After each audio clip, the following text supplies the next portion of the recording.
اب کیا ہے 2014 یعنی 94 سال پہلے وہ وہاں پہنچے فلسطین میں، اور فلسطین جو نبیوں کی زمین تھی، نبیوں کی زمین، وہاں جا کر انہوں نے مرتد کیا۔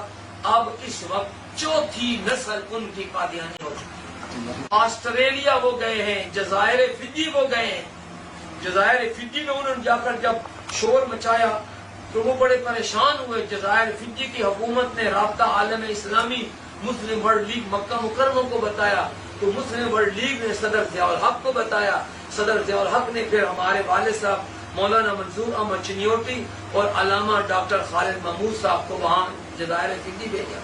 گھانا، سیرا لیون، گھانا جہاں مغرب میں سورج ڈوبتا ہے وہاں قادیانی پہنچے گے۔ ناروے شمال میں آخر میں وہاں قادیانی پہنچے۔ ہم کیپ ٹاؤن ہمیں بھی گیا پچھلے دسمبر میں، وہاں قادیانی پہنچے۔ اور حضرات محترم، وہ صرف آدمی نہیں ہے، وہ اپنی جان لگاتے ہیں، اپنا مال لگاتے ہیں، وہ باقاعدہ اس کو ایک منظم طریقے سے آرگنائز کر کے وہ اس کام کو چلاتے ہیں۔